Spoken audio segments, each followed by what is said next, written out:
Salut YouTube, j'espère que tu vas bien, en tout cas moi ça va super. Alors aujourd'hui, avant que tu me fasses la remarque dans les commentaires, oui, je me suis fait bisuter par mon barbier. Non, parce que quand même, je passe de Bjorn, fils de Ragnar, premier du nom, tueur de vampires et chasseur de dragons, à Tom le fermier.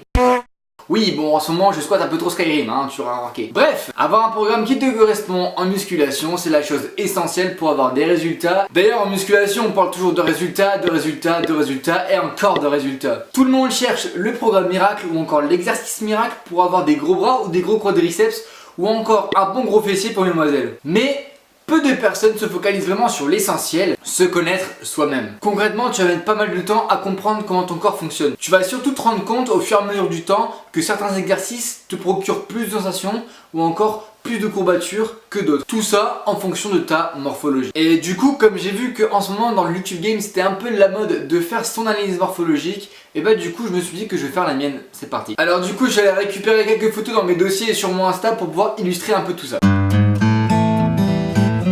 On va directement passer par le haut du corps. J'ai donc des clavicules larges qui me donnent un avantage au niveau de mon physique concernant les épaules mais aussi le dos, ce qui fait un peu cet aspect en V. Aspect de mon physique que j'apprécie quand même particulièrement et que j'essaye de travailler continuellement. Mais pas tant que ça, parce que finalement avoir un dos large me donne des difficultés pour avoir un dos épais et des trapèzes hauts. Pour les trapèzes, étant donné que j'ai des clavicules assez longues, l'insertion musculaire de mon trapèze sera beaucoup plus étendue. Contrairement à une personne avec des clavicules beaucoup plus étroites où les trapèzes supérieurs seront beaucoup plus volumineux. Je suis donc obligé de contracter quand même à la mentale pour pouvoir les faire sortir. Pour remédier à ce manque d'épaisseur du dos ainsi que à ce manque de volume de trapèze, je commence donc ma séance avec du deadlift pour recruter le trapèze moyen inférieur plus un peu l'épaisseur du dos et surtout du rowing buste penché pour combler mon manque d'épaisseur que tu pourras retrouver dans mon épisode 2. Et j'ai aussi incorporé du tirage menton qui va travailler essentiellement le trapèze supérieur ainsi que les deltoïdes dans ma séance épaule trapèze, ainsi que du face pull, du shrug bar, du shrug halter, etc. Ensuite on continue avec le haut du corps et tu as sûrement remarqué que j'ai une prédominance des pectoraux. Ce qui rend donc mes épaules un peu plus récalcitrantes. Bon, on va pas se le cacher, mes épaules sont aussi beaucoup plus petites suite à un manque de travail par le passé, ainsi qu'un mauvais recrutement dans mes entraînements. J'ai mis pas mal de temps à trouver un training qui me procure de bonnes sensations et de bonnes courbatures. Du coup, j'essaie de compenser entre la taille de mes pecs et la taille de mes deltoïdes, mais bon, en soi, on va dire que je suis pas trop à plaindre non plus. Concernant mon training pec, tout me va, donc c'est-à-dire développer à la barre, développer aux haltères, développer incliné aux haltères, tout me va. Dans tous les cas, j'ai des sensations, donc pas de problème à ce niveau-là. Concernant les épaules, j'ai eu beaucoup plus de mal, j'ai changé beaucoup d'entraînement pour pouvoir comprendre un peu comment mes épaules fonctionnaient et j'y suis enfin arrivé avec du développé militaire à la barre. Le muscle du deltoïde, en fait, c'est une ramification de plusieurs petits muscles. Donc ce que j'ai fait, c'est que j'ai revu mes charges à la baisse concernant l'exercice de l'élévation latérale et l'élévation frontale, que j'ai mixé avec un biceps et des séries longues pour pouvoir défoncer un maximum de fibres musculaires. Et clairement, les sensations sautent au rendez-vous. Bon, passons à la suite, les bras. Ah là là, les bras, ils m'ont vraiment fait galérer depuis que je commence la musculation. Mais maintenant, je commence un peu à taper de la zone brachiale. Pour les biceps, je me considère pas comme un biceps long ni comme un biceps court, on va dire que je me considère plus comme un biceps moyen. Concernant les biceps, tu as donc 3 chefs.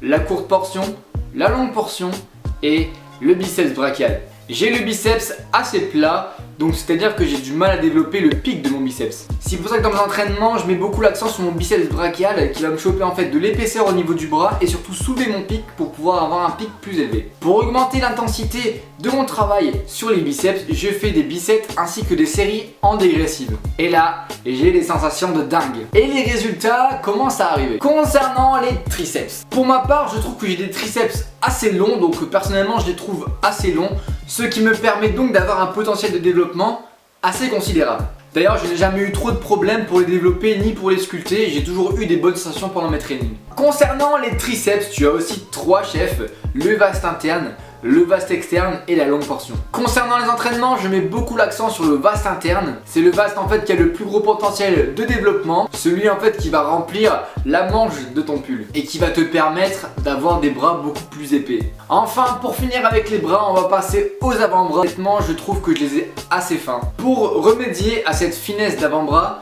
je mets l'accent sur le long supinateur, le muscle brachio-radial, le muscle le plus gros et le plus long de l'avant-bras. C'est celui qui va te permettre, quand tu contractes ou pas, d'avoir un avant-bras beaucoup plus épais. Pour travailler le brachio-radial, pendant mes séances, je bourrine 2 curls marteau avec une charge relativement lourde et les sensations sont ultimes. En finisher, j'utilise une technique que j'ai vue dans les vidéos de Frédéric Delavier, j'appelle ça le curl disc. C'est un mélange de curl marteau mais utilisé avec un disque, comme il dit une rondelle. Cet exercice en fait va créer un prolongement au niveau de ton avant-bras, donc meilleur que le curl marteau, mais avec une charge beaucoup plus réduite. Et une augmentation de ta préhension parce que tu prends plusieurs disques dans une main. Petit point au niveau de mon ossature des bras pour t'expliquer un peu tout ça. J'ai un radius et un cubitus long, ce qui me fait donc des avant-bras fins et des avant-bras longs. Contrairement à un numérus qui est court, ce qui va donc me désavantager concernant les exercices de développé comme le développé couché par exemple. Parce que en ayant des avant-bras qui sont longs, je vais forcément avoir beaucoup plus d'amplitude pour descendre. Donc clairement, contrairement à un mec avec des tout petits bras, forcément il va mettre une douille développé couché. Mais ce n'est pas pour autant parce que tu as une génétique défavorable qu'il faut te résigner à être nul. C'est donc pour ça que je me suis forcé à faire du développé couché en prenant un cycle de progression de force, comme tu l'as pu voir dans mon épisode 1, et mes performances sont en augmentation, comme quoi on a vraiment tous une marge de progression. Bon, on va descendre un peu plus bas et on va s'intéresser à ma sangle abdominale, mes abdos. On va faire un bref rappel anatomique des abdos. Tu as donc le grand droit, ce qui représente ton six-pack, le petit oblique, le grand oblique, ainsi que le transverse, c'est ce qu'on appelle les abdos profonds. Et c'est ce qui va te permettre de pouvoir remonter tes organes et surtout avoir un ventre plat.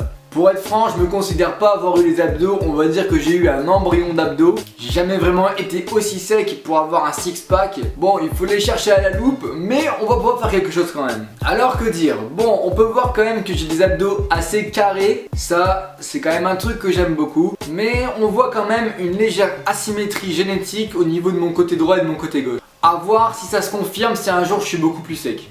Et maintenant, on va passer au bas du corps. Concernant le bas du corps, comme tu peux le voir sur cette photo, de base j'ai des jambes très fines. Donc pour avoir des bons gros jambons, des bons gros quadriceps, je t'avouerai que j'ai vraiment du mal. Mais je pense que c'est comme un parti pour les épaules, un manque de travail, un manque de recrutement et surtout une flemme de travailler les jambes.